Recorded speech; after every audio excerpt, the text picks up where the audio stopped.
Жизненная история, она у всех разная, так скажем, но их объединяет всех одна беда.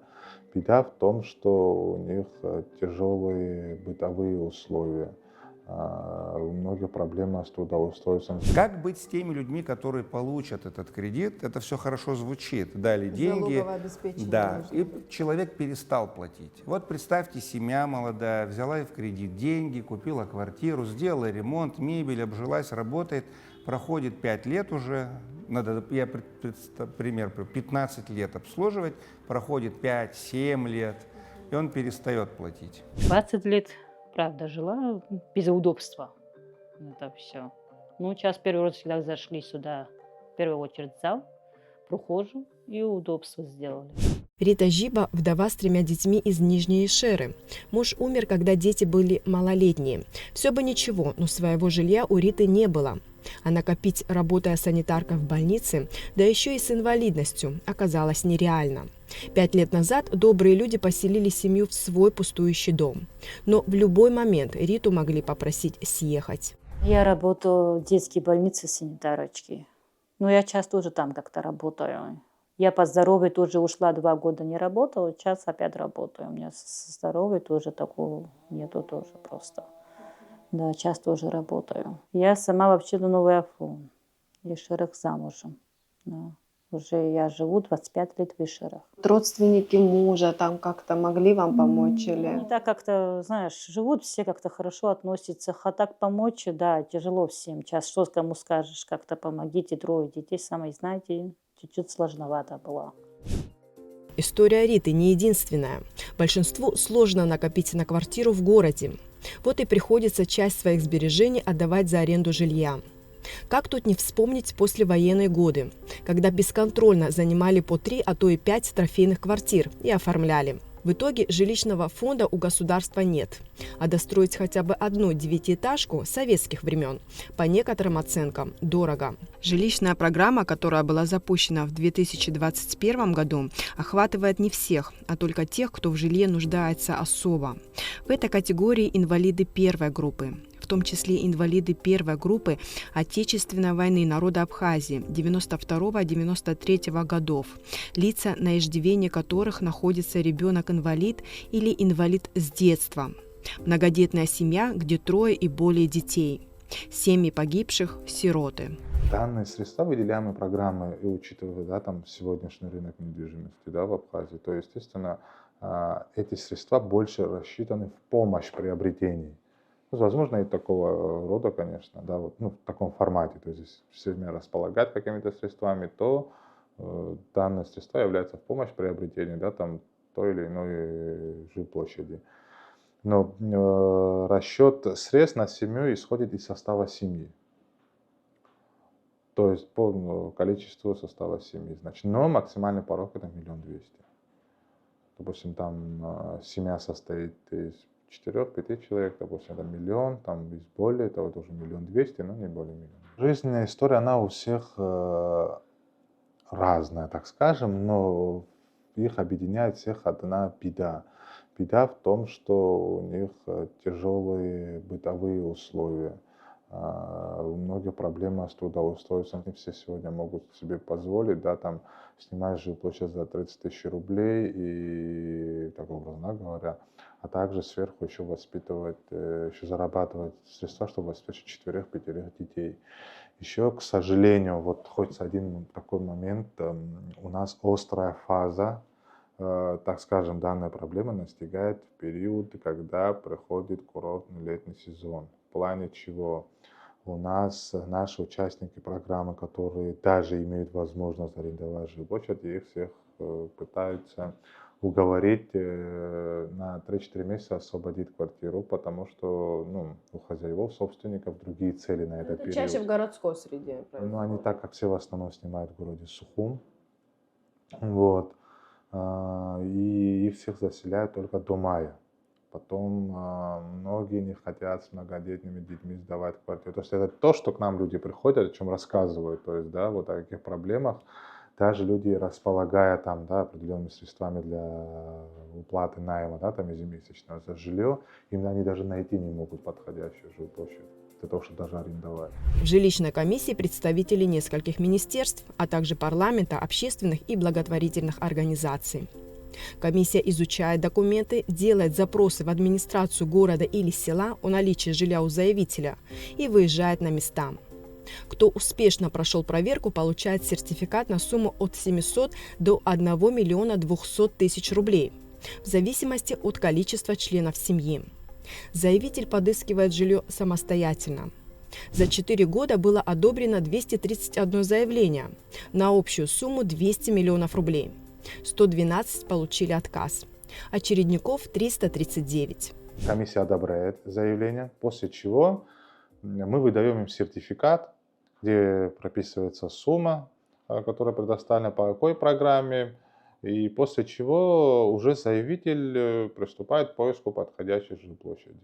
После того, как он, значит, находит себе жилплощадь, он совершает договор купли-продажи, сделку купли-продажи на основании выданного нами сертификата.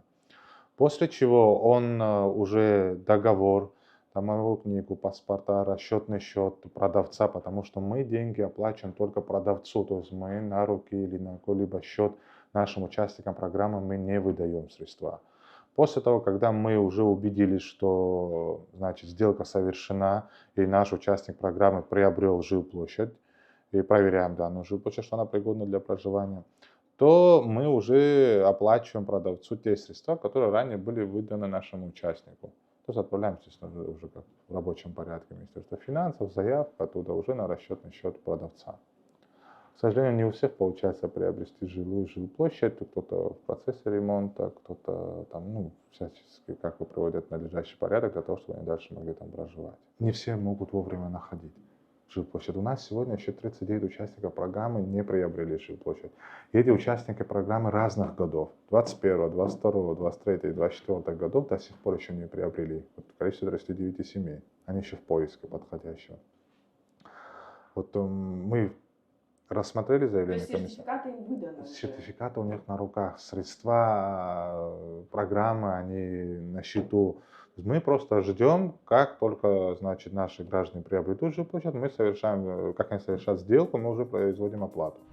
Как рассказывает Рита Жиба, она обратилась в Минсоцобеспечение, как только узнала о программе, заполнила анкету, собрала необходимые документы. Подвернулась двухкомнатная квартира по улице Авицба в Нижней Ишере за 300 тысяч рублей. Двухкомнатная квартира. Что удалось сделать?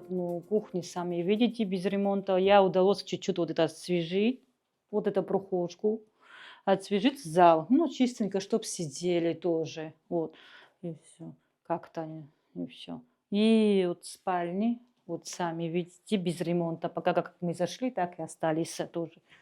Вот. Спальня без ремонта, и все. Но это пластиковые окна, они были здесь, только в зале нету. И все там как-то холодно. Вот здесь как-то вот Здесь так. комната ваших детей, да? Да, вот это детям как-то спальня, не знаю, пока без ремонта. Нету как-то пока возможно, чтобы делать. В квартире еще много работы, но в первую очередь нужно заменить электропроводку, прогнившие окна и входную дверь, которая держится на честном слове. Но Рита довольствуется малым, не жалуется и не унывает. Главное, есть крыша над головой. Провода, да, он мне зал только поменяла, вот это провода, как-то зашли, временно сделали провода. Надо поменять, электрика нужна у меня. И зал, пластика окна нужна, там, по-моему, все заклеено, как-то мы ничего не могли сделать, правда. Как зашли уже как-то 2 года будет, мы в зал чуть-чуть свежить, и вот этот зал мы просто в первую очередь сделали, и вода горячая, мы сделали как-то свое удобство, чтобы детям было, и все. До этого у вас все удобства были на улице? Все на улице были, да, мы 20 лет, правда, жила без удобства. А вот та мебель, которая стоит, она... А это все свое. Здесь была, да, старая, все это с их мебель. Здесь что-то покупали, так и двери, так и были. Вот эти двери и окна, вот это и были, они когда купили. Были истории, когда обнаруживался дом в селе, покинутый его хозяевами и пришедший в ветхое состояние. Да, и они тоже хотят поддержки от государства в приобретении квартиры в городе. Но у таких заявителей шанса нет. За 4 года было отказано 112 участникам программы. Мы в первую очередь должны удостовериться в том, что у заявителя на момент обращения он не обладает жилплощадью, и ранее он не обладал. Это единственный критерий, по которому, значит, комиссия вправе принять решение об отказе. То есть, если заявитель обратился к нам, подал все соответствующие документы, нами проводится работа.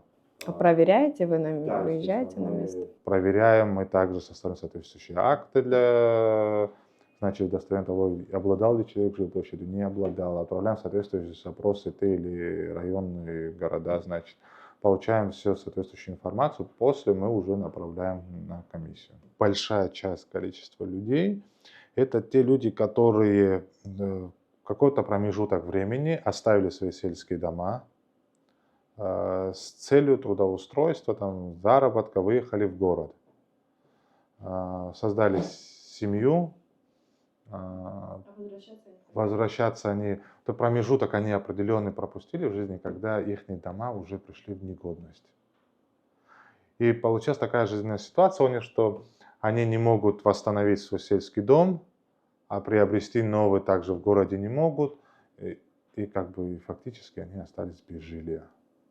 Из-за отсутствия в свое время там, работы и многих других факторов, то есть как бы сегодня получилось так, что многие сельские дома они пришли в упадок, то есть в плане того, что они не подлежат ни восстановлению, ни проживанию, естественно. Где-то нами было найдено в каком-то районе, что у него есть собственность, где ранний заявитель скрыл об этом, не предоставив соответствующую справку. Мы направили запросы, получили. Или такие нормы, как, например, что человек уже обладал и продал там не раз, не два, но все-таки обратился еще раз к нам с целью предоставить ему. Ну, человек на что-то рассчитывал обмануть государство. Такие факторы, к сожалению, тоже имеют место быть. И когда мы устанавливаем данный факт, естественно, комиссия отказывает. Ну, слава богу, таких моментов как бы единичные случаи, именно когда вот пытаются что-то скрыть. География жилищных предпочтений сводится в основном к Сухуму, хотя есть и отдельные случаи переезда в другой район республики. Не рассчитано, что заявитель именно должен приобрести жилплощадь в каком-то районе. То есть на всей территории Республики Абхазия действие данной программы распространяется, в том числе и право приобретения участникам жилплощади. Мы со своей стороны, как ответственный орган, и понимая, что во избежание недопустимости того, что данная программа, наряду с тем, что она показывает помощь в приобретении жилплощади нуждающимся гражданам, еще бы способствовала внутренней какой-то миграции всех в один район или в один город.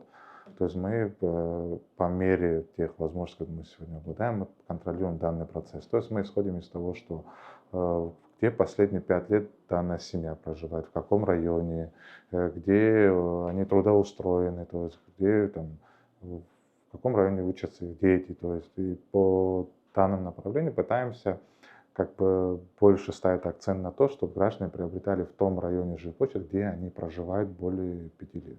Получается? Ну, не всегда, конечно, но и моменты тоже имеют. У нас даже есть такие случаи, когда люди из Сухума уезжают в другой район. То есть не все всегда в Сухум. Но, конечно, основная часть и всех тех, кому мы предоставили данную помощь, приобретает, конечно, в процентном соотношении процентов 60, это все в городе Сухум. Участников программы предупреждают, недвижимость, приобретенная при поддержке государства, может быть продана, но исключительно с целью улучшения жилищных условий. Участник программы не вправе продавать или отчуждать себе жилплощадь. Он может, и только мы разрешаем одобрение в том плане, если когда он улучшает свои жилищные условия. Для этого, для контроля мы отправляем в районы, в города по месту приобретения, значит, нашим участникам жилья соответствующий документ о том, что при совершении каких-либо там сделок по данному адресу, то есть извещать Министерство социального обеспечения, после чего, когда если мы убедились в том, что участник программы хочет улучшить свои жилищные условия, приобрести другую жилплощадь, лучше того, чем он сегодня проживает, то мы, конечно, одобряем данную процедуру, и уже наш участник проживает в том же площади, которую нашел. Ранее квартирный вопрос периодически выводил людей на улицы. В 2023 году была попытка нуждающихся в жилье семей занять девятиэтажку без окон и дверей в новом районе столицы. Они заявляли о желании отремонтировать здание и заселиться. Это была не первая акция и отражала всю остроту проблемы. Сегодня уже кто-то из участников акции смог приобрести жилье по программе. Многие участники того случая стояли у нас на учете по программе. Некоторые из них, которые попадали под наши критерии, категории, значит, они уже приобрели и проживают, а те, которые пока, кто-то из них в порядке очереди стоит. Потому что у нас, как я ранее до этого говорил, есть приоритетность среди этих категорий, которые у нас есть. У нас пока еще не рассматривался вопрос по категориям 3 и 4 детей. Мы пока до них в порядке очереди еще не дошли. И, конечно, это прям в самой программе самый такой острый вопрос, вернее, то есть рассмотрение данной категории. Я думаю, что уже по завершению своей работы в текущем году, то есть так как уже есть поручение о продлении данной программы, то есть в него будут внесены определенные корректировки ввиду того, что у нас вот две категории, которые уже почти 4 года ожидают своей очереди. В контексте наболевшей жилищной тематики приводят в пример международный опыт жилищного ипотечного кредитования, когда приобретается квартира в долгосрочный кредит под сравнительно низкие проценты. Ранее в одном из интервью нашей программе председатель Банка Абхазии Беслан Баратели отметил, что в этом вопросе все упирается в возможности государства, заинтересованность банков, а главное – обеспечение возвратности кредитов. Проблемы ипотеки решаются государством, особенно если идет о льготном кредитовании. Здесь возникает 3 вопроса. Первый вопрос, где взять такое количество денег? Давайте на конкретном примере рассмотрим. Как вы считаете, много это или мало, если в Абхазии, допустим, будет выдано 100 кредитов в год? Это немного, правильно? 100 кредитов не решат эту проблему. То есть будет выстроена очередь огромная из желающих получить ипотеку. 100 заемщиков в год – это очень мало. Но даже остановимся на 100 кредитах. Средний размер квартиры сколько это миллионов? 2-3, наверное, думаю, где-то так. Ну, в зависимости от района. Ну да, в среднем. 3 миллиона на 100 человек, на 100 кредитов – это 300 миллионов. То есть банк должен выделить 300 миллионов на то, чтобы удовлетворить потребности 100 семей. Но эти деньги ведь выдаются на лет 20, на 15, это не на 1 год. Это длинный кредит. Конечно, ипотеку выдают на десятилетия, там за 2 года человек не может расплатиться по ипотеке. Соответственно, в этом году надо выделить 300 миллионов, в следующем году еще 300, в следующем году еще 300, и за 10 лет 3 миллиарда рублей. Первый вопрос главный.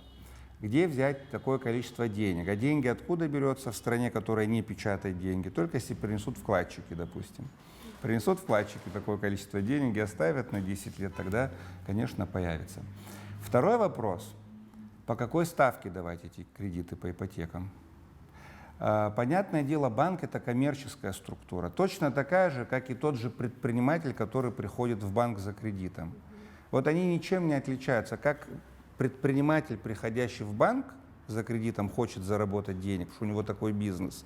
То же самое коммерческий банк – это точно такой же предприниматель, который также зарабатывает деньги, только в сфере банковского дела. А по сути, создание банка и цель его существования – это тоже заработать прибыль. Второй вопрос следующий. Допустим, у банка нашлись эти 300 миллионов. Как вы думаете, ему лучше дать под 24-36% населению, если есть спрос устойчивый, либо льготный кредит под 10% в убыток себе? Конечно, банк выберет, поскольку его задача зарабатывать, не решать социальные вопросы. Он, естественно, будет предоставлять, значит, этому человеку. И третий вопрос, очень острый в Абхазии, который стоит.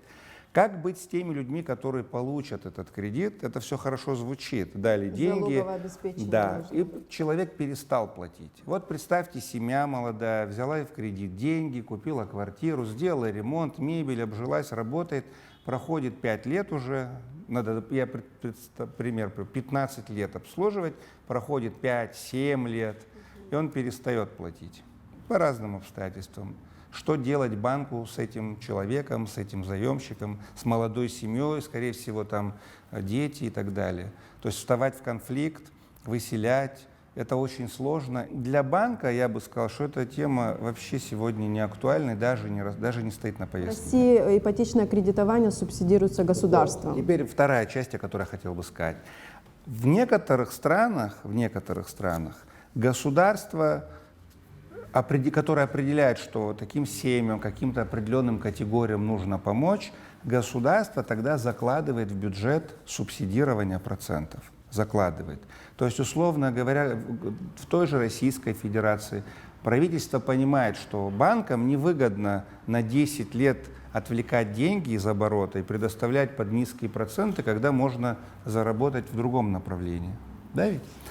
И, соответственно, в бюджет страны, в бюджет Российской Федерации закладываются деньги на то, чтобы банку субсидировать процент. Условно говоря, сейчас придумываю, банк предоставляет кредит по 24%, там заемщику предоставляют по 10%, заемщик платит, а 14% из бюджета. Банку ведь нет разницы, кто заплатит проценты, государство или заемщик. И банку тогда нет смысла бояться по процентам. Даже и лучше, если государство будет гарантированно платить процент. Сегодня в Абхазии могут позволить себе ипотечный, то есть вступить, да, с банком в такой договор. Это те люди, которые не обратятся никогда в эту же программу, потому что это другая категория, это совсем другая категория. Та категория людей сегодня, которая обращается к нам в программу, к сожалению, она не может себе позволить, да, вот, вступить с банком в договор ипотечного кредитования. Для такой категории людей должна существовать такого рода программа, где государство полностью будет оказывать им помощь. В продолжение темы возвратности кредитов. Одну из государственных целевых программ 2019 года по улучшению жилищных условий пришлось свернуть. По ней государство выделяло беспроцентные средства на покупку жилья. В месяц нужно было выплачивать всего 3000 рублей. Так вот, из 42 участников программы деньги государству вернули всего 3 семьи. Остальные оградились глухим забором и не отвечали на звонки. Что касается реализации программы, двух программ в 2019 году. Одна программа, значит, финансирование которой составляло 10 миллионов, подразумевала безвозмездное предоставление финансовой помощи определенным категориям. Другая программа финансирования составляла 30 миллионов в год, где подразумевалось предоставление средств с частичным возвратом. Составлялось соответствующее соглашение, где заявитель прописывал ту сумму, которую он в состоянии возвращать ежемесячно. Это типа ипотеки. Да, но это ипотека, это процент, ипотека это там. Здесь было вообще без процента, наоборот, тут еще была такая льгота еще была, допустим, там, если молодая семья, рождается ребенок, то при рождении каждого ребенка сумма уменьшалась возврата. И процента никакого не было предусмотрено. В идеале эта программа должна была бы работать просто на 5 с плюсом, так скажем, да, по пятибалльной шкале. Но на практике программа не заработала. Ввиду чего? Кому мы предоставили, значит, жилплощадь? 42 семьям. По 42 участника по данной программе 300 миллионов, да, по возвратности смогли приобрести.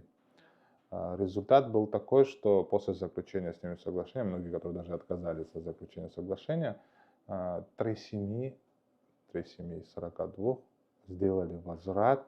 Там кто-то 2 месяца оплатил, кто-то за 3 месяца оплатил. Сумма возврата ежемесячно составляла 3-4 тысячи рублей.